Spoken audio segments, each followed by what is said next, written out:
To become an orthopedic surgeon, what's your inspiration, sir? అప్పుడు బ్రతుకు తెరువు కోసం ఇది కరెక్ట్ బ్రాంచ్ అనిపించింది, అది చేస్తాను. రోజు మొత్తంలో సుమారుగా ఎన్ని సర్జరీస్ చేస్తారు sir? 20-25 surgeries. Body organs bones తో ఇంటరాక్ట్ అవుతాయి అన్న స్టేట్మెంట్ ని మీరు ఏకీభవిస్తారా? తప్పకుండా. ఎందుకంటే చివరి రోజుల్లో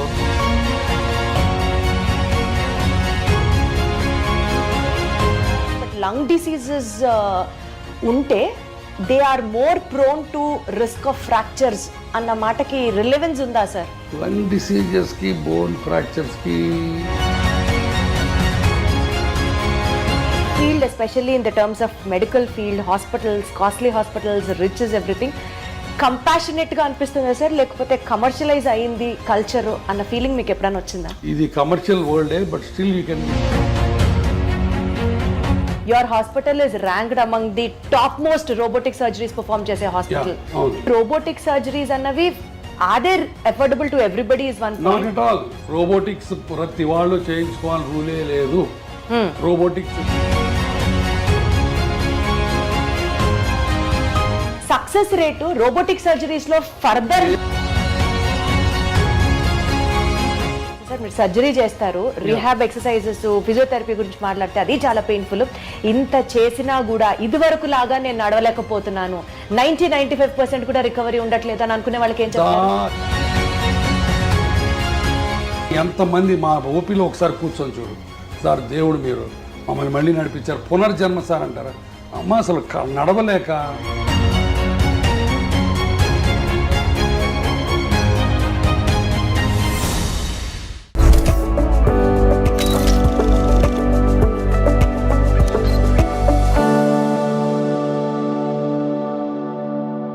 Barely operational needs engineer, BONE. Hello everybody, welcome back to this super doc, a super duper episode. I have with me bone అన్న వెంటనే మనందరికీ చాలా చాలా చాలా దగ్గర మనిషి మన డాక్టర్ గారు అనుకుంటూ మనం అందరం ముందుకు వెళ్ళే డాక్టర్ గురువారెడ్డి గారు ఉన్నారు మనతో. సార్ నమస్తే. నమస్తే అమ్మా. ఎలా ఉన్నారు సార్? బ్రహ్మాండంగా ఉన్నారు. Wonderful sir, super vibe. Sir the super doctor లో బేసికల్ గా మీ గురించి మాట్లాడడంతో పాటు ఇప్పటి వరకు మీరు చేసిన అన్ని అచీవ్మెంట్స్ షేర్ చేసుకుంటూ ఉంటే ఒక పాయింట్లో ఒక ఇన్స్పిరేషనల్ స్టోరీగా ఉంటుంది. దాంతోపాటు మీ పర్సనల్ ఇన్సైట్స్ కూడా ఇంకాస్త లోతుగా తెలుసుకునే ప్రయత్నం చేద్దాము అన్న ఒక కాన్సెప్ట్తోనే ఈ సూపర్ డాక్ సిరీస్ మీతో చేస్తున్నాం sir. To start with, to become an orthopaedic surgeon, what's your inspiration sir? కరెక్ట్గా చెప్పాలంటే ఇన్స్పిరేషన్ ఏం లేదు, డిస్పరేషన్. అంటే రోడ్డు మీద యాక్సిడెంట్స్ ఉంటాయి కాబట్టి ఇండియాలో ప్రాక్టీస్ కొదవలేదు ఎముకలు ఎరగడానికి అని ఆ ఉద్దేశంతో ఆర్థోపెడిక్ సెలెక్ట్ చేసుకున్నాను నేను. అంతేగాని ఆర్థోపెడిక్స్ ఇన్స్పిరేషన్ వచ్చి ఎవరినో చూసి ఎక్సైట్ అయిపోయి ఎప్పుడు చేయలేదు. అప్పుడు బ్రతుకు తెరువు కోసం ఇది కరెక్ట్ బ్రాంచ్ అనిపించింది, అది చేసుకున్నాను. సార్ ఒకవేళ డాక్టర్ అయ్యి ఉండకపోతే ఏం చేసి ఉంటారు sir? What else career would you choose? Collector కావాలని ఉండేది. Collector? Yeah, I want to become an IAS. But నాకు అన్ఫార్చునేట్గా ప్రాపర్ గైడెన్స్ లేక ఆ డైరెక్షన్లో వెళ్ళలేకపోయాను. లేకపోతే I wanted to be an IAS. రోజు మొత్తంలో సుమారుగా ఎన్ని సర్జరీస్ చేస్తారు సార్? 20-25 సర్జరీస్. సో అన్ని సర్జరీస్ చేసిన తర్వాత టైర్డ్ అయిన తర్వాత what would be your relaxing trend sir? అదే మ్యూజిక్ వినడం, బుక్ చదువుకోవడం, లేకపోతే ఎక్వేరియం ఫిష్ చూడటం. ఫిషెస్ చూస్తే you become happy again sir? Very relax. అదేం థియరీ ఉంది చెప్పండి? ఏం థియరీ ఉంది అంటే ఇన్ బిట్వీన్ ది సర్జరీస్ ఓపీడీలోకి వచ్చి ప్రతి ఓపీలో నాకు ఎక్వేరియం ఉంటుంది. ఏ హాస్పిటల్లో ఎక్కడ కన్సల్టింగ్ రూమ్ అన్నా ఒక ఎక్వేరియం ఉంటుంది. ఆ ఫిష్ అటు ఇటు పోతూ ఉంటే అటు వెనకాల చూస్తా కూర్చుంటాను నేను. That is the biggest relaxation for me. తర్వాత మ్యూజిక్, రీడింగ్ ఏ బుక్. అసలు మీరు ఏం తింటారు, ఏం తాగుతారు అని ఒక సిరీస్ చేయాలని ఉంది sir. How do you be so active and energetic always? I don't know to be frank. Positive thinking నా ఉద్దేశంలో. ఒక నెగిటివ్ థాట్ కూడా ఉండదు నాకు రోజు మొత్తంలో. సో ఎప్పుడు ఎవరికి వాళ్ళకి ఏ రకంగా హెల్ప్ చేద్దామా, ఏ రకంగా పాజిటివిటీ తీసుకొద్దామన్న ఉద్దేశం, తపన ఉంటుంది దాంట్లో. I think that is the. కానీ జనం కూడా దాన్ని పాజిటివ్గా అందరూ తీసుకోవాలి అని ఉండదు కదా. అది కదా, వాళ్ళు పట్టించుకుపోయినా నేను పాజిటివ్ ఉండటమే పాజిటివిటీ. అది నా పాజిటివిటీ ఎదుటి వాళ్ళ రియాక్షన్ మీద ఆధారపడి ఉండకూడదు. It should come from me and that is absolute, not relative. మీరు పాజిటివ్ ఉంటే నేను పాజిటివ్ ఉంటాను, మీరు నెగిటివ్ ఉంటే నేను నెగిటివ్ ఉంటాను, అది లేనే లేదు. I want be positive, I want be happy, because life is so small and so short and only once. Life lesson sir ఇదైతే మాత్రం చాలా బ్యూటిఫుల్గా ఉంది. సార్ 25 సర్జరీస్ చేసి పేషెంట్స్ చూసి పుస్తకాలు చదివే టైం ఎక్కడ వస్తుంది సార్? రాత్రి పడుకునేటప్పుడు బెడ్ సైడ్ రీడింగ్ ఒక 1 అవర్ చదువుతాను కంపల్సరీగా, ఆల్మోస్ట్ 1 అవర్. హార్డ్లీ మీరు 1-2 గంటలు పడుకుంటారా సార్? లేదు 6-7 గంటలు పట్టుకుంటాను. 11కి పడుకుంటాను, మళ్ళీ 5కి లేస్తాను. So 6 hours. తర్వాత కార్లో వెళ్ళేటప్పుడు చదువుతుంటాను book. Okay. So sir one thing, మీ పేషెంట్సే మీ నుంచి ఇది నా అలవాటు అని సర్ప్రైజ్ అయ్యే ఎలిమెంట్ ఏదైనా ఉందా అంటే ఏం చెప్తారు? నా అలవాట రోజుకి ఒక 1/2 కిలో వేరుశనగ పప్పులు తింటాం. నాకు పీనట్స్ అంటే భలే ఇష్టం. వేరుశనగ పప్పులు అవి ఉడకబెట్టి పెడతారు అక్కడ. సో పేషెంట్ మధ్యలో తింటూ ఉంటాను. అది ఆశ్చర్యంగా ఉండొచ్చు బహుశా ఇన్ని పప్పులు తింటాడు అయినా అని. సో నాకు తెలిసి సార్ వేరుశనగ పప్పులు తినడం, ఈ అక్వేరియం ని మెయింటైన్ చేయడం అన్నది ప్రాబబ్లీ ఈ విషయం ఎవరికి తెలిసి ఉండకపోవచ్చు. Only after this interview I take the credit. Exactly. Sir one life lesson what medicine has taught you అంటే ఏం చెప్తారు సార్? Do whatever you can do without expecting anything, and then God will give you whatever you deserve. అంటే less expectations, ఒక్క మాటలో చెప్పాలంటే absolutely no expectation and do it with your heart, not with your brains. Lot of the time brain పనిచేసి heart పనిచేయదు, అప్పుడే ఇబ్బందులు వస్తాయి. So anything you do with heart, with the compassion and passion, నీకు అన్నీ మంచి జరుగుతాయి. నాకు అట్లా నమ్మకం. Got it sir. Good intent will help. Exactly. Sir you being an orthopedician sir, bones అనేవి బేసికల్గా బాడీ స్ట్రక్చర్కి హెల్ప్ చేస్తాయి అండ్ సపోర్ట్ ఇస్తాయి బాడీకి అని కాకుండా నిజంగా బోన్స్ రోల్ ఇంకా ఉందా sir? What usually people don't know or neglect about it. బోన్స్కి obviously it's a skeleton made up of bones, and నడవటానికి కూర్చోవడానికి బోన్స్ జాయింట్స్ ఆల్ ఒక కాంప్రహెన్సివ్ యూనిట్. ఆ బోన్స్ సరిగా లేకపోతే పెయిన్స్ వస్తాయి. ఒక పోస్ట్ మెనోపాజల్, ఇప్పుడు ఆడవాళ్ళకి పీరియడ్స్ అయిపోయిన తర్వాత బాడీ అంతా పెయిన్స్ వస్తాయి. అది because of the bone pain, because of the calcium ఉండదు, వైటమిన్ డి అబ్జార్ప్షన్ ఉండదు. కాబట్టి one of the most important problems of A old age is bones not being healthy. తర్వాత బోన్స్ నాట్ హెల్తీగా ఉండటం వల్ల పడిపోతుంటాం, ఫ్రాక్చర్లు అవుతుంటాయి. సో కాబట్టి బోన్స్ చాలా రకాలుగా బోన్స్ అండ్ జాయింట్స్ మనిషి మనుగడకి లాస్ట్ చర్మాంకంలో సుఖంగా జీవించడానికి ముఖ్యంగా కావాల్సింది bones and joints. Body organs bones తో ఇంటరాక్ట్ అవుతాయి అన్న స్టేట్మెంట్ ని మీరు ఏకీభవిస్తారా? తప్పకుండా. ఎందుకంటే చివరి రోజుల్లో the balance of the body is very important. అది కోర్ మజిల్స్ అవన్నీ కూడా మన మజిల్స్ బోన్స్ స్ట్రాంగ్గా ఉంటే మీరు పడకుండా ఉంటారు, లేకపోతే కింద పడిపోయి ఫ్రాక్చర్ అవుతుంటాయి. I mean to ask you sir, digestive system ప్రాపర్గా ఫంక్షన్ అయితే బోన్స్ హెల్దీగా వర్క్ చేస్తాయి. అంతే కదా, మరి డౌట్ ఏముంది దాంట్లో. ఇప్పుడు మాల్అబ్జార్ప్షన్ సిండ్రోమ్స్ ఉంటాయి. మాల్అబ్జార్ప్షన్ సిండ్రోమ్స్లో గట్లోంచి సరైన వైటమిన్స్ సరైన ఎలిమెంట్స్ అబ్జార్బ్ అవ్వవు. వాటిల్లో బోన్స్ ఆస్టియోపోరోటిక్గా ఉంటాయి.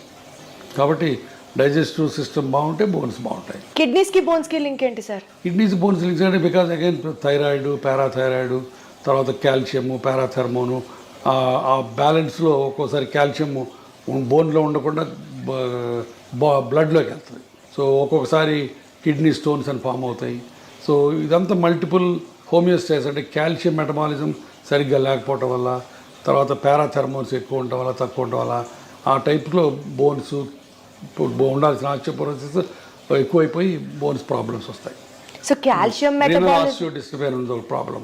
కిడ్నీలో ఒక కాళ్ళ బోన్స్లో ప్రాబ్లమ్స్ వస్తాయి. బేసికల్గా ఈ calcium metabolism, vitamin D supplements ఏదైతే చెప్తూ ఉంటున్నారో బోన్ హెల్త్కి చాలా ఇంపార్టెంట్ అని, ఏ ఏజ్ నుంచి ఎవ్రీ టైమ్ ఈ సప్లిమెంట్స్ తీసుకుంటూ ఉండాలంటారు sir? Calcium and vitamin D. Age of 16 to 60 easy to remember.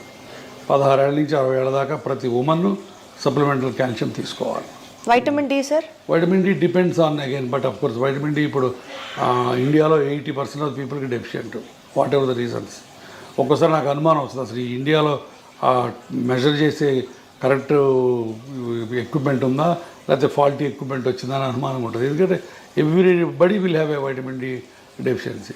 So vitamin D రెగ్యులర్గా తీసుకోవడం కంటే కూడా పీరియడ్కి ప్రకారం తీసుకోవాలి on the prescription of the either endocrinologist or an orthopedic surgeon. Sir, I don't know if it is right or wrong, but lung diseases unte they are more prone to risk of fractures అన్న మాటకి relevance ఉందా sir?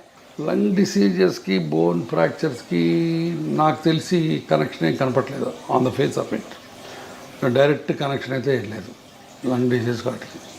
Sir neurological condition stress ఎక్కువ ఉన్నప్పుడు does it have an impact on the bone density or the bone strength? న్యూరలాజికల్గా కూడా డైరెక్ట్గా ఉండదు bones మీద, బట్ ఒక్కొక్కసారి కొన్ని ప్రాబ్లమ్స్లో పార్కిన్సోనిజము అట్లాంటివి అంటే where you are not walking too much, you are sitting in a sedentary style, then the bones will lose calcium and osteoporosis వస్తుంది. అచ్చా, so there is an indirect link అనే చెప్పొచ్చు.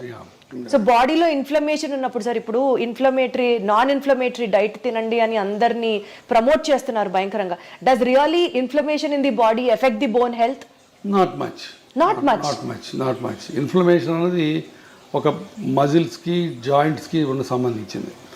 Bone inflammation అనేది జనరల్గా bone ఇన్ఫ్లమేటెడ్గా ఉండదు, but బోన్స్లో ఒక్కొక్కసారి there can be different పెరియాస్టియటిస్ అని, ఆస్టియంకెన్ను పెరియాస్టియం అని ఒక లేయర్ ఉంటుంది, దానికి బోన్కి మధ్య ఉన్న స్వెల్లింగ్స్ ఒక్కోసారి ఎక్కువ అవ్వచ్చు. అట్లాంటి పెరియాస్టియటిస్ అంటే బాగా షిన్ పెయిన్స్ ఉంటాయి, అట్లాంటివి రావచ్చు. అది కూడా calcium, vitamin D, metabolism disturbance వల్ల రావచ్చు. సో అంటే ఆ న్యూరలాజికల్ ఇంపాక్ట్ ఉన్నట్టా లేనట్టా sir? How do we conclude? డైరెక్ట్గా న్యూరలాజికల్కి బోన్స్కి కనెక్షన్ ఉండదు. అంటే స్ట్రెస్ ఉంటే బోన్ పెయిన్ ఎక్కువ అవుతుంది, స్ట్రెస్ ఉంటే అన్ని బాడీలో అన్ని పెయిన్స్ ఎక్కువ అవుతాయి. అర్థమైందా? మస్క్యులర్ పెయిన్ ఎక్కువ అవుతుంది, తలనొప్పి వస్తుంది, మైగ్రేన్స్ వస్తాయి, నెక్ పెయిన్ వస్తుంది. అందుకని డైరెక్ట్గా బోన్ మీద, బోన్ మెటబాలిజం మీద డైరెక్ట్ రిలేషన్స్ ఏం లేవు.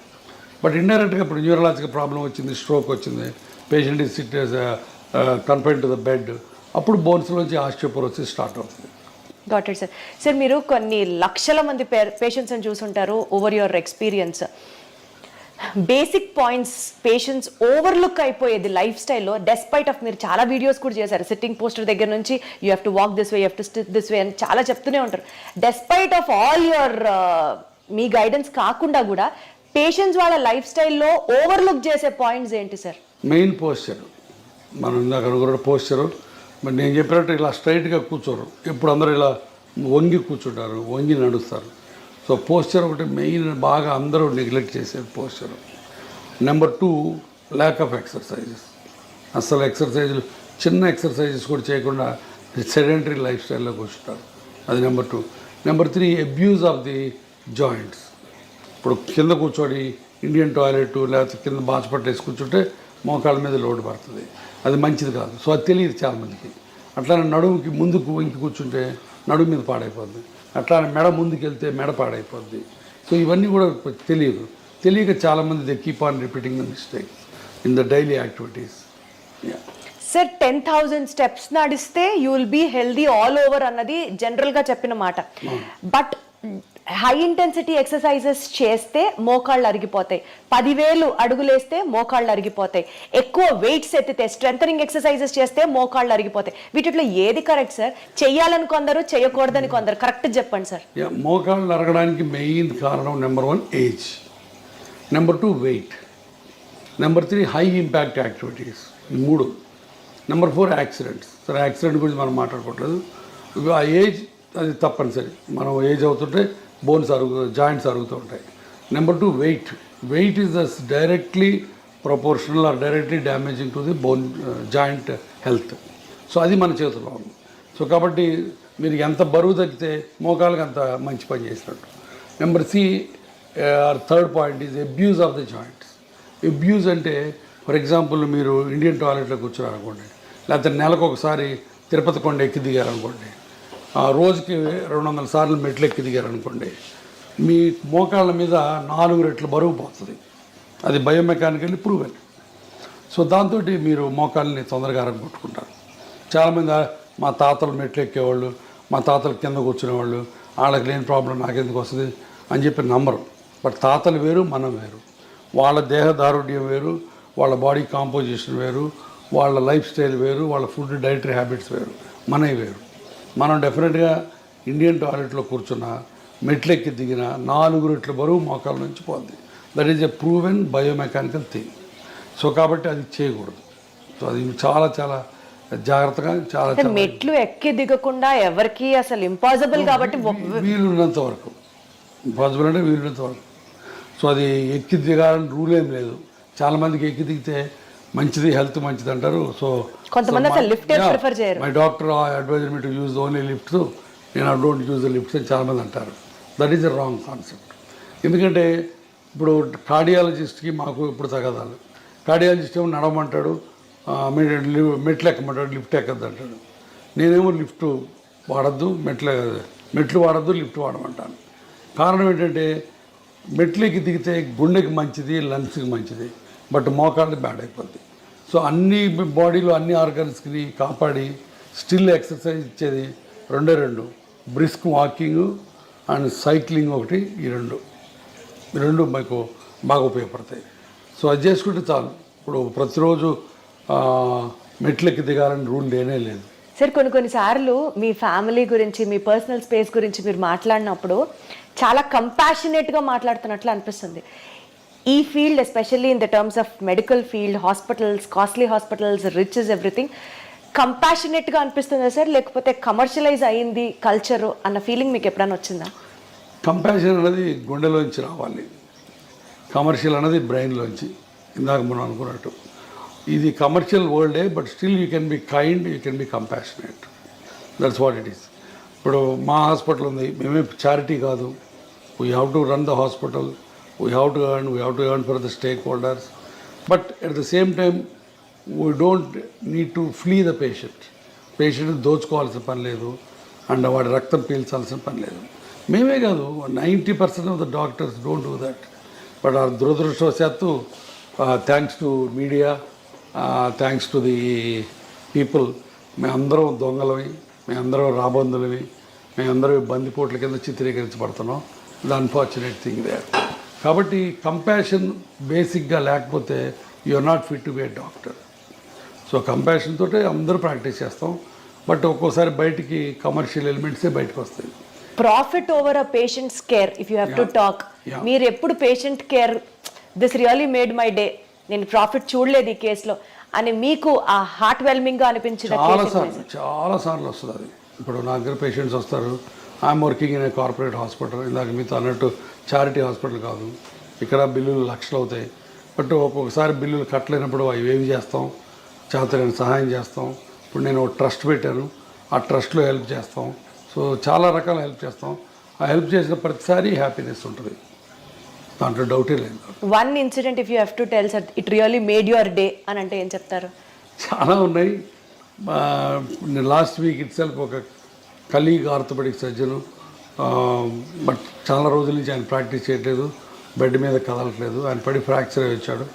సో హిప్ రిప్లేస్మెంట్ చేసాం. అయిన తర్వాత కూడా ఆయన 10 రోజులు హాస్పిటల్లో ఉన్నాడు, బట్ నడవలేదు, ఈ రిఫ్యూజ్ టు వాక్. బిల్లు చాలా అయింది, మళ్ళీ కట్టుకోలేమన్నారు.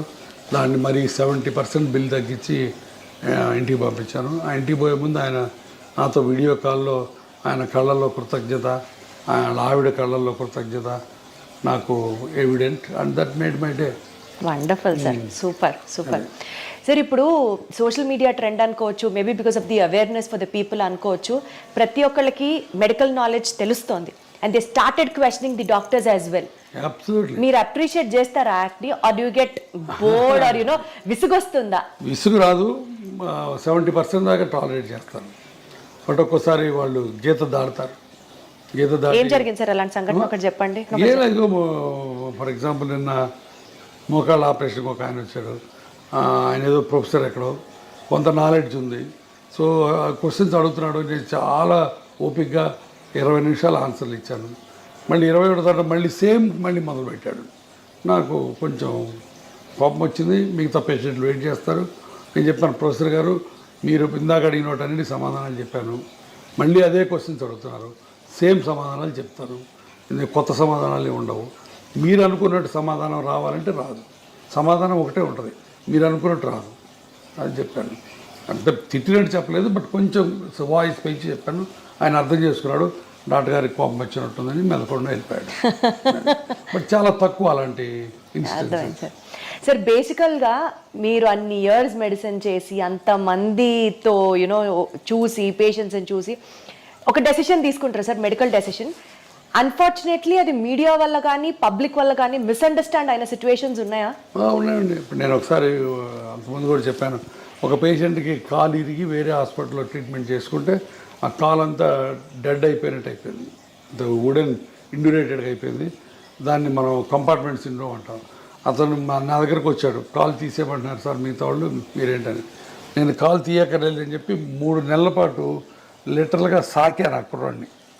సాకడం అంటే ఏదో కుర్రాడు తమ్ముడిని కొడుకుని చూసుకున్నట్టు చూసుకొని అతనికి హైపర్ బ్యారిక్ ఆక్సిజన్ కావాలంటే ఇక్కడ, లేకపోతే వేరే ఇంకొక మిలిటరీ హాస్పిటల్కి పంపించి అన్ని రకాలుగా చేశాను. బట్ చివరికి అతను వెళ్ళి 3 టీవీ స్టేషన్స్లో ఇంటర్వ్యూలు సంపాదించి కూర్చొని గురువారెడ్డి మంచోడు కాదు, నా కాల్ని పాడు చేశాడు అని చెప్పాడు. So 3 interviews. బట్ ఆ రోజు చాలా చాలా బాధ వేసింది. బట్ ఆ రోజు ఒక రకంగా నాకు లిబరేట్ కూడా అయిపోయానండి. ఇంత కష్టపడి ఇతనికి చేసాం, ఇతను ఇలా చేశాడు, అయినా సరే మన పని మనం చేయాలి. ఈ ప్రెస్ గురించి, ఈ టీవీల గురించి, వాటి గురించి భయపడకూడదు.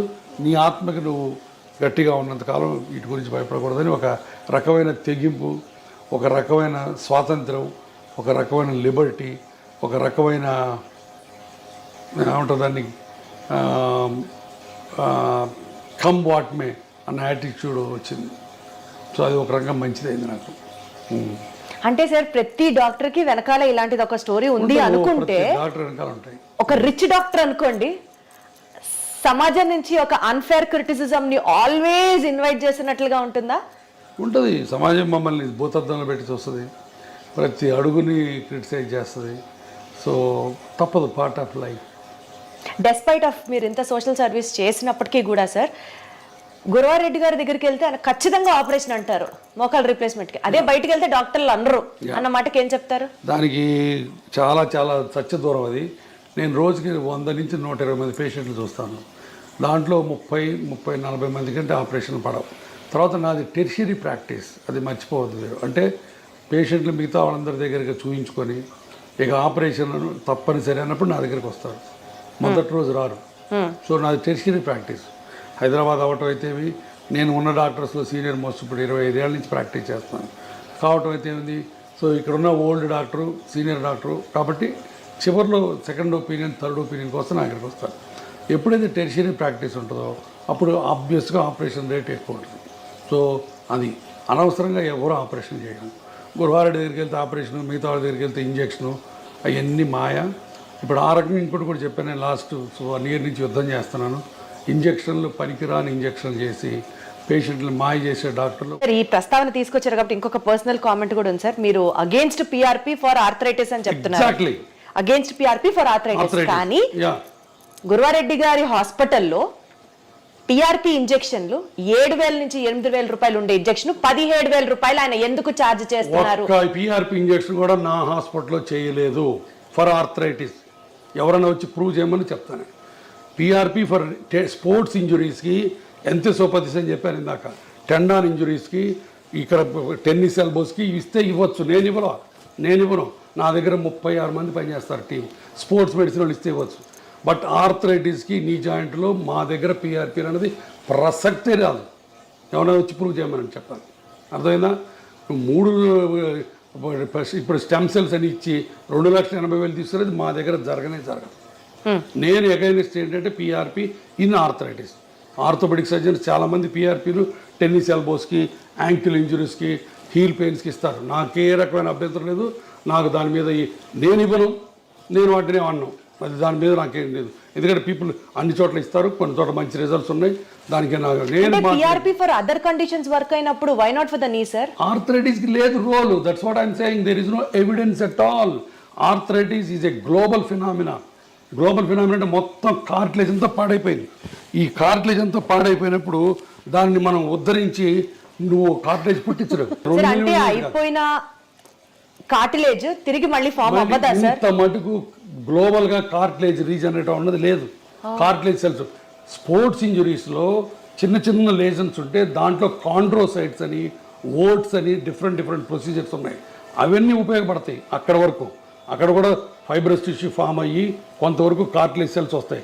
బట్ కార్టిలేజ్ రీజనరేట్ అయ్యి ఆర్థరైటిస్, మోకాళ్ళ నొప్పుల ఆర్థరైటిస్, బాగుపడి మళ్ళీ బ్రహ్మాండంగా నార్మల్ కార్టిలేజ్ వచ్చింది అల్ట్రాసౌండ్లో చూపిస్తాడు ఈయన ఈ డాక్టర్ గారు బౌన్సర్ డాక్టర్ గారు అల్ట్రాసౌండ్ తీసేదిగో నీకు మళ్ళీ కార్టిలేజ్ గ్రో అయిందని చూపిస్తాడు, కార్టిగ్రామ్ అని ఒకటి చూపిస్తాడు. ఇవన్నీ మాయ, భయంకరమైన మాయ. కానీ ఆయన చేసేది మాయే, కానీ చాలా మంది ఆర్థోపెడిషియన్స్ కూడా ఈ కార్టిలేజ్ గ్రో అవుతుంది అని మందులు ఇస్తున్నారు కదా. కార్టిలేజ్ గ్రోత్ కి స్పోర్ట్స్ ఇంజరీస్ లో గ్రోత్ అయ్యే టెక్నిక్స్ వేరు, వాటిని వీటిని మిక్స్ చేయొద్దు. కార్టిలేజ్ గ్రో అవడానికి చిన్న చిన్న వాటికి బోల్డ్ అని ప్రొసీజర్స్ ఉన్నాయి, ఆర్థ్రోస్కోపిక్గా చేస్తారు. అవన్నీ స్పెషల్ ఇండికేషన్స్ ఉన్నాయి, స్పెషల్ ప్రొసీజర్స్ ఉన్నాయి, స్పెషల్ ట్రైనింగ్ ఉంది. నువ్వు ఎనస్థీషియా వాడి వచ్చి నువ్వు డి జాయింట్ హీరోని అని చెప్పి ఎక్కడ ఉందో అక్కడ ఇంజెక్షన్ చేస్తే పోద్దని, ఇక్కడి నుంచి ఇక్కడ తీస్తే నీ రీప్లేస్మెంట్ అని, ఇంత ల్యాక్ ఆఫ్ నాలెడ్జ్ ఉన్న డాక్టర్ దగ్గరికి వేల మంది వెళ్ళి బాధపడుతుంటే ఏం చేయాలి? మాయ చేస్తాడు. ఆ మాయ కోసం యుద్ధం చేస్తున్నాం మేము. ఇది వాళ్ళ తాగదు యుద్ధం, ఇది ఇంకా ఇంకా చాలా దూరం వెళ్తుంది యుద్ధం. సరే, మీరే అంత బిజీ ప్రాక్టీషనర్ అయ్యండి, అంత బిజీ డాక్టర్ అయ్యండి, ఇంకా ఈ సొసైటీకి సంబంధించిన ఇలాంటి ఇష్యూస్ నా బాధ అదేనమ్మా. ఇప్పుడు నాకు వెస్టర్న్ ఇంట్రెస్ట్ ఏమీ లేదు. నాకున్న ప్రాక్టీస్ నాకుంది, నేను ఇన్స్టిట్యూట్ పెట్టుకున్నాను. బట్ నాకు పేషెంట్ గురించి బాధ, నేనే కాదు నాలాంటి బాధపడేవాళ్ళు చాలామంది ఉన్నారు. మేము అందరం కలిసి ఇప్పుడు దానికి అగైనెస్ట్ ఫైట్ చేస్తున్నాం. సార్, బేసికలీ మీ ఫ్యామిలీ ఏమంటారు సార్? ఇవన్నీ మనకి ఎందుకు అవసరమా? మనం ఎంత సంపాదించాం, ఎంత సెటిల్ అయ్యాం, పిల్లలు బాగున్నారు, వాళ్ళు ఏమన్నారు? ఇది నా ప్రొఫెషను, ఇది నా ప్రిన్సిపల్స్, ఇది నా ప్యాషను, ఇది నా కమిట్మెంట్ టు ద పేషెంట్స్. ఎవరేమైనా అనుకోండి, నాకు నమ్మకం ఉంది అంతే. అద్భుతం sir, commitment to the patients అన్నారు చూడండి సార్. అంతేనమ్మా, మీరు అన్నట్టు నాకేమీ రాదు దీంట్లో వచ్చి, ఇంకా 4 రాళ్ళు పడతాయి. But I'm ready. మీరు అన్నట్టు ఎంత బిజీ అయినా సరే నేను దీన్ని పెట్టుకొని నేను ఎన్ని గంటలు దీని మీద కూర్చుంటున్నాను నేను. ఎందుకంటే ఐ వాంట్ టు ఈ దోపిడీ కార్యక్రమం ఆగిపోవాలి. తర్వాత ఇంకోటి, ఇది పెయిన్ క్లినిక్స్ మీద కాదు, అది కూడా చెప్తున్నా. పెయిన్ క్లినిక్స్, పెయిన్ స్పెషలిస్టు కొన్ని 100 ఏళ్ల నుంచి ఉన్నారు, మంచి మంచి పనులు చేస్తున్నారు. వాళ్ళందరూ ఇప్పుడు spine, cancer pain, chronic pains మీద మేమందరం వాళ్ళకి రిఫర్ చేస్తాం పేషెంట్ని, పెయిన్ క్లినిక్ వాళ్ళకి. అబ్సల్యూట్లీ సార్, నాకు అర్థమవుతుంది సార్. పెయిన్ అన్నారు కాబట్టి కొంచెం పిఆర్పి నుంచి పక్కకి వెళ్తే, ఫిజియోథెరపీ చేసుకోవడం వల్ల early stages maybe around 18 years or 20 years నుంచి ఫిజియోథెరపీ ఎక్సర్సైజ్ స్టార్ట్ చేస్తే బోన్ జాయింట్స్ హెల్దీగా ఉంటాయి, బోన్ జాయింట్ ప్రాబ్లమ్స్ని మనం నివారించవచ్చు అన్న మాటకి. నివారించవచ్చు అన్న మాట తప్పు, స్లో చేయొచ్చు, ఎక్స్టెండ్ చేయొచ్చు. ఉన్న వాటి అన్నిటిలో ఫిజియోథెరపీ మజిల్స్ బోన్స్ని హెల్దీగా ఉంచుకోవటం తప్ప ఇంకా వేరే ఏమీ లేదు. నేను 2 పాయింట్లు చెప్తాను, గుర్తుపెట్టుకోండి, హైలైట్ చేయండి. మోకాళ్ళు మొదటి నుంచి ఫస్ట్ స్టేజ్ నుంచి ఆపరేషన్ అక్కర్లేదు, లాస్ట్ స్టేజ్లో ఆపరేషన్ అవసరం. ఈ ఫస్ట్ స్టేజ్ నుంచి treatment simple medicines. Simple medicines అంటే ఏంటి? ఎప్పుడన్నా నొప్పుంటే సింపుల్ పారాసిటమాల్ ట్యాబ్లెట్, లోపల కార్టిలేజ్ నరిష్మెంట్కి, అంటే ఉన్న కార్టిలేజ్ బలాన్ని కాపాడటానికి, కొత్త కార్టిలేజ్ అనడం కాదు. అగైన్ అక్కడ మాయ, నీవు కొత్త గుజ్జు పుట్టించే ఇంజక్షన్ చేస్తూ ఉంటావు. తప్పు. కొత్త గుజ్జు పుట్టించే ఇంజక్షన్లు ఇంతపాటు ప్రపంచంలో ఎక్కడా లేవు. పుట్టదు. ఉన్న గుజ్జు బలాన్ని కాపాడే ఉన్నాయి, దాన్ని కాండ్రో ప్రొటెక్టివ్స్ అంటారు. ఓకే, ఆ ట్యాబ్లెట్స్, బోన్స్కి ప్రొటెక్ట్ చేసే కాల్షియం ట్యాబ్లెట్లు, మజిల్స్ని ఎక్సర్సైజ్ చేయాలి. ఇప్పుడు for example quadriceps muscle exercise చేసామనుకో, మోకాల మీద ఉన్న లోడ్ని అది కొంత తీసుకుంటుంది, అందుకని మీకు ఎక్సర్సైజ్ బాగా ఉపయోగపడుతుంది. అట్లానే జాయింట్ని అబ్యూజ్ చేయకుండా, చెప్పాను కదా, ఇండియన్ టాయిలెట్స్ వాడకుండా అట్లా చేసుకోవటం తప్ప ఇంకోటి లేదు. నేను పేషెంట్కి 2 సెంటెన్స్ చెప్తాను. అమ్మ, నేను ఇచ్చిన మందులు, ఎక్సర్సైజులు పని చేసిన నాళ్ళు ఆపరేషన్ అక్కర్లేదు. ఈ మందులు ఎక్సర్సైజులు పని చేయకపోతే ఆపరేషన్ తప్ప ఇంకొకటి లేదు. మీరు చేయించుకోవటం లేదు అనవసరం, బట్ డాక్టర్గా నీ ధర్మం ఏంటి చెప్పాలి. మీరు రీజన్ చెప్పాలి. నువ్వు హిపోక్రటిస్ ఓత్ తీసుకున్నావమ్మా సార్. అద్భుతం సార్, అద్భుతం. గురించి ఈ రోజుల్లో ఎవరు మాట్లాడుతున్నారు సార్? లక్షలు సంపాదించి ఎట్లా నిద్రపోతావు? నువ్వు పేషెంట్ల రక్తం తాగుతున్నావు, నువ్వు అంతమించి ఇంకేం లేదు నీకు. సో ఈ హిప్ ఇంప్లాంట్స్ అండ్ నీ ఇంప్లాంట్స్ గురించి సార్, రేటుకి తగ్గట్టుగా ఆపరేషన్ చర్య ఉంటుందా సార్? ఇప్పుడు దాంట్లో రకరకాలు ఉంటాయి. ఇప్పుడు ఇదిగో, ఇది ceramic, stainless steel, cobalt chromes ఉంటాయి. సో ఇట్లా ఇటుపక్క క్రాస్ లింక్డ్ పాలిఎథిలీన్ ఉంటుంది. హిప్ జాయింట్లో కనీసం 10 వెరైటీస్ ఉంటాయి. ఇప్పుడు సెరామిక్ ఉందనుకో, స్టెయిన్లెస్ స్టీల్ కంటే కనీసం 2 రెట్లు ఎక్కువ కాస్ట్. ఇదే సెరామిక్ ఇటు 2 పక్కలు వేసామనుకో 3 రెట్లు కాస్ట్. ఇటుపక్క ఓన్లీ ప్లాస్టిక్ వేసామనుకో రేట్ తగ్గుతుంది. సిమెంట్ లేకుండా వేసామనుకో రేట్ ఎక్కువ, అది లోపల హైడ్రాక్సీ అపటైట్ కోటింగ్ ఉంటుంది. అదే సిమెంట్తో వేసామనుకో రేట్ తక్కువ. సో ఇట్లా డిఫరెంట్ కాంబినేషన్స్ ఉన్నాయి. అందుకని రేట్స్ వేరీ అవుతాయి తప్ప పెరుగుతాయి. ఇప్పుడు చీరల్లో పట్టు చీరలు ఉంటాయి, సిల్క్ చీరలు ఉంటాయి, ధర్మవరం చీరలు ఉంటాయి, చీరల్లో హ్యాండ్ ఎంబ్రాయిడరీ ఉంటుంది, ఒక్కొక్క చీర ఒక్కొక్క కాస్ట్. అవునా కదా? జరీ ఉంటుంది, జరీ ఉంటే కాస్ట్ ఎక్కువ. ఇది అంతే, ఒక 20 వెరైటీస్ ఆఫ్ జాయింట్లు ఉన్నాయి. ఇక్కడికి వచ్చిన తర్వాత ఆ జాయింట్ని బట్టి ₹1,00,000 నుంచి 5,00,000 రూపాయల దాకా ఉంది హిప్ ప్రైస్. ₹1,00,000 ఇండియన్ ఇంప్లాంట్ సిమెంట్తో వేసుకోవచ్చు. బట్ అది యంగ్ పేషెంట్కి వేయడానికి లేదు. యంగ్ పేషెంట్ 25 ఏళ్ళు కోవిడ్ బారిన పడి ఎవాస్కులర్ నెక్రోసిస్ వచ్చిన అతనికి ₹1,00,000 వేస్తే తొందరగా పాడైపోద్ది. అతనికి అన్సిమెంటెడ్ హిప్ వేయాలా, సెరామిక్ హిప్ వేయాలి. So that's all. ఇప్పుడు దాంట్లో రోబోటిక్ టెక్నాలజీ వచ్చింది. రోబోటిక్ టెక్నాలజీ చేస్తే కొన్ని అడ్వాంటేజెస్ ఉన్నాయి, దానికి ఎక్కువ అవుతుంది. సో ఇవి థింగ్స్. సార్ రోబోటిక్ సర్జరీస్ గురించి మాట్లాడితే sir, your hospital is ranked among the top most robotic surgeries perform చేసే హాస్పిటల్. అది definitely first of all congratulation sir. కాకపోతే రోబోటిక్ సర్జరీస్ అన్నవి are affordable to everybody is one not at all. Robotics ప్రతి వాళ్ళు చేయించుకోవాలని రూలే లేదు. Robotics చేయాలి, అది చేయకపోతే నీ బతుకు దుర్భరం అన్నమాట అంతకంటే లేదు. ఎప్పుడు చేస్తారు సార్ రోబోటిక్స్? రోబోటిక్స్ వల్ల 2-3 అడ్వాంటేజెస్ ఉన్నాయి. మార్జినల్ అడ్వాంటేజెస్ అది పేషెంట్కి ఎక్స్ప్లెయిన్ చేస్తాం. కొంత ప్రెసిషన్ ఉంటుంది, కొంత post operative pain, immediate post operative pain కొంత తక్కువ ఉంటుంది. ఓన్లీ ఫస్ట్ 2-3 డేస్, తర్వాత మళ్ళీ సేమ్ ఉంటుంది. ఆ ఫస్ట్ 2 డేస్ ఎందుకు ఉంటుంది అంటే సాఫ్ట్ టిష్యూ డిసెక్షన్ తక్కువ ఉంటుంది. తర్వాత ఇప్పుడు అలైన్మెంట్స్ అని డిఫరెంట్ అలైన్మెంట్స్ వచ్చినాయి మోకాళ్ళ ఆపరేషన్లో. ఆ డిఫరెంట్ అలైన్మెంట్ చేయాలంటే రోబోటిక్స్ ద్వారా చేయొచ్చు. ఇవన్నీ కూడా వెరీ సైంటిఫిక్. కానీ రోబోటిక్తోనే చేయాలని రూల్ లేదు.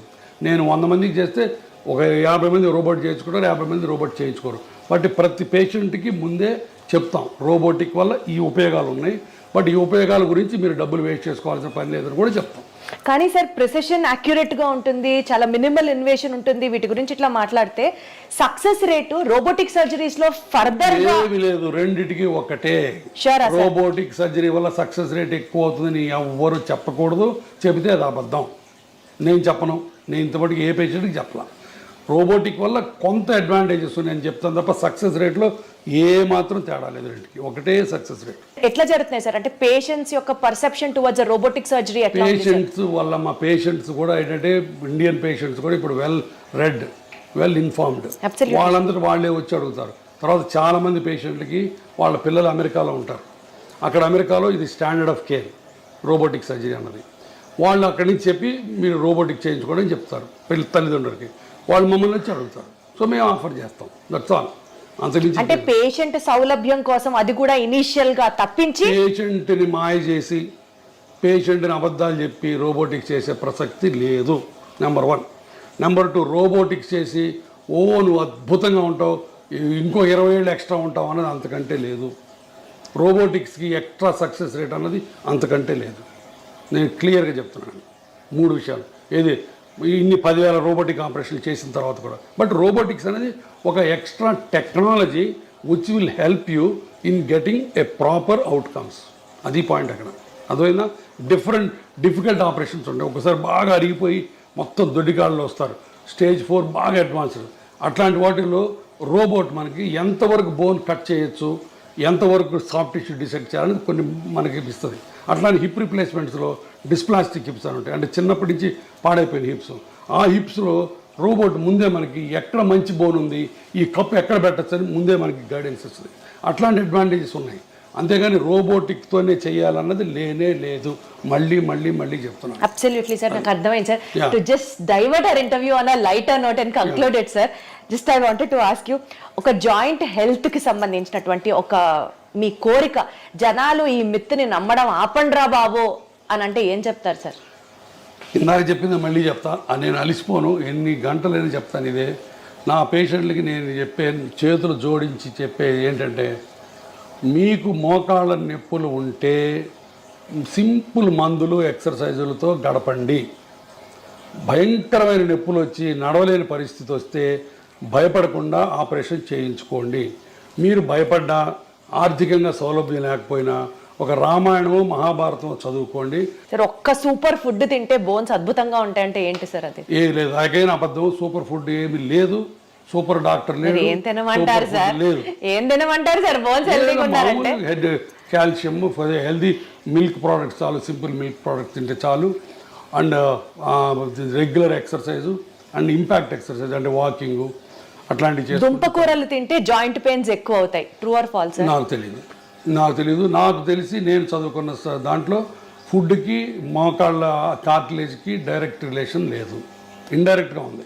ఫుడ్ తిని లావు ఎక్కితే లావు వల్ల మోకాళ్ళు పాడవుతాయి తప్ప డైరెక్ట్గా వంకాయ తింటే కార్టిలేజ్ పోద్ది, కూర ఈ చామదుంప తింటే కార్టిలేజ్ వస్తుంది, ఈ అల్ట్రాసౌండ్ చేస్తే నొప్పి తగ్గుద్ది, ఇవన్నీ లేవు నాకు తెలుసు. సార్ మీరు ఎక్సర్సైజ్ చేయమని పేషెంట్స్కి చెప్తూ ఉంటారు కదా, ఫన్నీయెస్ట్ ఎక్సర్సైజ్ మీ దాకా వచ్చి ఒక పేషెంట్ చెప్పింది ఏమైనా ఉందా సార్? మీకు అసలు కోపం మామూలుగా రాదు ఆ ఎక్సర్సైజ్, ఆ ఎక్స్క్యూజ్ వింటే ఏం చెప్తారు సార్? అడోనో అంటే నా దగ్గరకు వచ్చే పేషెంట్లు ఒక్కోసారి నేను ఏం చెప్పినా దానికి కౌంటర్ చెప్తారు. అమ్మ నువ్వు ఎక్సర్సైజ్ చేయంటే లేదండి నా బాడీ ఒప్పుకోదు అంటారు, మందులు వేసుకోమంటే నాకు అలసరండి అంటారు, కింద కూర్చోద్దామంటే నేను కిందే కూర్చొని మనం చేస్తానంటారు. ప్రతిదానికి అడగకుండా చెప్తే నేనేం చేయలేను, ఇంకా నేను చేతులైతే అమ్మ నా వస్తే అని చెప్తా అంతే. That's all. Surgery is more painful are skipping that rehab cycle is more painful sir? Good question. Again చాలామంది అగైన్ మా డాక్టర్లోనే మళ్ళీ కొంతమంది దొంగ డాక్టర్లు ఆపరేషన్ చేసి అసలు నొప్పి ఉండదు, ఫిజియోథెరపీ ఎత్తేద్దాం, ఫిజియోథెరపీ లేకుండా చేసుకోవచ్చు, జీరో ఫిజియోథెరపీ కొంతమంది మొదలెట్టారు. అది కూడా తప్పే. ఆపరేషన్ చేసిన తర్వాత నొప్పి అన్నది దేవుడిచ్చిన సహజమైన రియాక్షన్. కాకపోతే ఇప్పుడు మోడర్న్గా పెయిన్ రెడ్యూసింగ్ టెక్నిక్ చాలా వచ్చినాయి. ర్యాపిడ్ రికవరీ ప్రోటోకాల్ అని, మల్టీ మోడల్ ఎనల్జీసియా అని చెప్పి, తర్వాత కంటిన్యూస్ ఎపిడ్యూరల్ పెయిన్ రిలీఫ్ అని, అట్లా చాలా మందులు వచ్చినాయి, చాలా టెక్నిక్స్ వచ్చినాయి ఇమ్మీడియట్ రీహాబిలిటేషన్ వల్ల. వీటి వల్ల కొంత నొప్పి తగ్గుతుంది. తర్వాత నొప్పి అన్నదమ్మ మల్టీ ఫ్యాక్టోరియల్, అంటే చాలా ఫ్యాక్టర్స్తో సంబంధించింది. కొంతమంది పేషెంట్లు వెరీ సెన్సిటివ్గా ఉంటారు, అవును సార్, కొంతమంది పేషెంట్లు బిందాస్గా ఉంటారు, అది పేషెంట్ ఫ్యాక్టర్. తర్వాత కొంతమందికి బాగా బాగా అరిగిపోయింది అనుకో, ఎక్కువ డిసెక్ట్ చేయాల్సి వస్తుంది, అప్పుడు ఎక్కువ ఇన్ఫ్లమేటరీ సైటోకైన్స్ రిలీజ్ అవుతాయి, వాళ్ళకి ఎక్కువ నొప్పి ఉంటుంది. సో కాబట్టి పెయిన్ లేకుండా ఏ పేషెంట్ ఉండడు. కొంతమంది అదృష్టవంతులు అసలు పెయిన్ ఉండదు వాళ్ళకి, అంటే వాళ్ళ అదృష్టం అంటారు కదా సార్, పెయిన్ సైకోసోమాటిక్ అంటారు కదా. సైకోసోమాటిక్ కాబట్టి నొప్పి అన్నది మల్టీ ఫ్యాక్టరీలు, దానికి చేస్తాం. బట్ రీహాబిలిటేషన్ కూడా పేషెంట్ రిలాక్స్ అయ్యి ఫిజియోథెరపిస్ట్ చేసినట్టు చేస్తే అంత నొప్పే ఉండదు. సరే ఫిజియోథెరపీ చేసేటప్పుడు ఆ నొప్పి తగ్గడానికి ఏముండదా? ఉన్నాయమ్మా, చాలా ఉన్నాయి. క్రయోథెరపీ అని ఐస్ ప్యాక్స్ పెడతాము. తర్వాత ఇప్పుడు నేను 100 మంది పేషెంట్లు చేస్తే చాలా మంది ఏమనుకుంటారు తెలుసా సార్, మీరు సర్జరీ చేస్తారు, రీహాబ్ ఎక్సర్సైజెస్ ఫిజియోథెరపీ గురించి మాట్లాడితే అది చాలా పెయిన్ఫుల్, ఇంత చేసినా కూడా ఇదివరకు లాగా నేను నడవలేకపోతున్నాను, 90-95% కూడా రికవరీ ఉండట్లేదు అని అనుకునే వాళ్ళకి ఏం చెప్తారు? చాలా చాలా సత్య దూరం. ఇది కూడా మేము చేసే ఆపరేషన్స్లో 1 year తర్వాత, 1 year పడుతుంది కొంతమందికి, 1 year తర్వాత the satisfaction rate in knee replacement properly done and properly explain to the patient psychic కాకుండా పేషెంట్ మామూలు పేషెంట్ అయితే 90% సక్సెస్ రేట్. ఏది పర్సెప్షన్లో 1 yearలో 90% people will be very happy, very very happy, very very happy, back to their normalcy you can say. అమ్మ ఎంతమంది మా ఓపీలో ఒకసారి కూర్చొని చూడు సార్, దేవుడు మీరు మమ్మల్ని మళ్ళీ నడిపించారు, పునర్జన్మ సార్ అంటారు. అమ్మ అసలు నడవలేక వీల్ చైర్లోనే మోషన్ యూరిన్ పోయే వాళ్ళని నడిపిస్తే ఎంత పునర్జన్మలకి. అన్నిటికీ బాత్రూమ్ పోవడానికి కూతురు మీద, అల్లుడి మీద, కొడుకు మీద, కోడల మీద ఆధారపడే వాళ్ళకి వాళ్ళ కాళ్ళ మీద వాళ్ళు నిలబెట్టి నడిపిస్తే ఎంత ఆనందం. అవన్నీ వచ్చి చూడండి. 20 years, నేను ఇప్పుడు 25 years ఇంటూ ప్రాక్టీస్. నేను ఎప్పుడు వచ్చాను? 1999లో వచ్చా హైదరాబాద్. ఇప్పుడు 25 ఏళ్ళు, బహుశా మోర్ దాన్ 70,000-80,000 పేషెంట్కి ఆపరేట్ చేశాను నేను. 25 ఏళ్ల కింద చేసిన పేషెంట్లు ఇంకా తిరుగుతున్నారు హ్యాపీగా. So that is the beauty of the knee replacement surgery. అది నేను క్యాన్వాస్ చేయక్కర్లా, all over the world millions of people get benefit. Sir ఇప్పుడు నీ రీప్లేస్మెంట్ సర్జరీలోనే latest advancement which really excites you so much ఏమైనా ఉందా sir? Robotic technology, that is the only latest advance. ఇప్పుడు దీంట్లో బోల్డ్ కొత్త మెటీరియల్స్ వస్తున్నాయి. ఇప్పుడు ఈ కోబాల్ట్, క్రోమ్, టైటానియం కాకుండా ఇంకా కొత్త మెటీరియల్, పీక్ మెటీరియల్ అని కొన్ని వెరీ లైట్ మెటీరియల్స్ వస్తున్నాయి. అంటే మేబీ ఒక foreign body inside the body ఉన్నట్లుగా కూడా తెలియదు అన్న, అలాంటివి కూడా వస్తాయి. ఇప్పుడు హిప్ రీప్లేస్మెంట్, నీ రీప్లేస్మెంట్, ఈ రెండు ప్రపంచ మానవాళికి దేవుడు ఇచ్చిన 2 సూపర్ గిఫ్ట్స్. అరగటం ఆయన ఇచ్చిందే శాపం, బట్ దానికి ఆన్సర్లు కూడా ఆయనే ఇచ్చాడు. ఫర్గాటన్ జాయింట్ సిట్ని అంత century, operation of the century, decade అంటారు దీన్ని. అలాంటి ఆపరేషన్లు 2 కొన్ని వేల లక్షల కోట్ల మంది ఇది చేసుకుంటున్నారు. సార్ ఫైనల్ అన్న కంక్లూజన్ నోట్ సార్, ఏం చెప్తారు సార్ ఆడియన్స్కి ఫ్రమ్ యువర్ ఎండ్? లైఫ్ చాలా సింపుల్, కాంప్లికేట్ చేసుకోవద్దు. మీరు పేషెంట్లుగా ఎంతో కన్ఫ్యూజన్లో బతుకుతున్నారు నాకు తెలుసు. ఎందుకంటే ఒక పక్కనేమో నాలాంటి ఆపరేషన్ అంటాడు, ఇంకొక ఆయన వచ్చి పిఆర్పి అంటాడు. ఈ మధ్యలో ఎక్కడ నిజం ఉందో మీకు తెలియదు, సతమతం అవుతున్నారు. దయచేసి ఎవిడెన్స్ లేకుండా మాయ మాటలు నమ్మి దొంగ ట్రీట్మెంట్లు చేయించుకోవద్దు. 4 రోజులు ఆగండి, నా మీద కూడా 4 అడగండి, గురువారెడ్డి ఎట్టాంటి అడగండి, అప్పుడే రండి. ఆపరేషన్ గురించి భయపడద్దు, భయం కొద్దీ ఆపరేషన్ వెనక్కి వెళ్ళద్దు ప్లీజ్. మీకు ఆర్థికంగా స్తోమత లేకపోతే మీరు ఇబ్బంది పడుతుంటే నేను ఒక ట్రస్ట్ పెట్టాను, దాంట్లో బీదవాళ్ళకి కనిపించిన అమ్మకు ఒక మోకాలని ఒక స్లోగన్తో చేయడానికి చేస్తున్నాం బోల్డ్ని. మీరు మోకాళ్ళు ఆపరేషన్ చేయించుకోవడానికి ఆర్థిక స్తోమత లేకపోతే మా ట్రస్ట్ దగ్గరికి రండి, నాకు చేతన సహాయం నేను చేసి పెడతాను. కానీ దొంగ మాటలు నమ్మి ఈ ఇంజక్షన్లు మట్టుకు చేయించుకోవద్దు. మోకాళ్ళ నొప్పులకు మిగతా దానికి ఇంజక్షన్లు మీరు చేయించుకుంటారో లేదో నాకు అనవసరం, నాకు తెలియదు. సో BON బోన్ అంటే బర్డన్ ఆఫ్ ఓవర్ ఎక్స్పెన్సెస్ అంటారు కదా సార్, సరిగ్గా కాపాడకపోతే చూసుకోకపోతే. అంతే that's all. Wonderful sir, so good talking to you. Thank you so much. Okay. Thank you.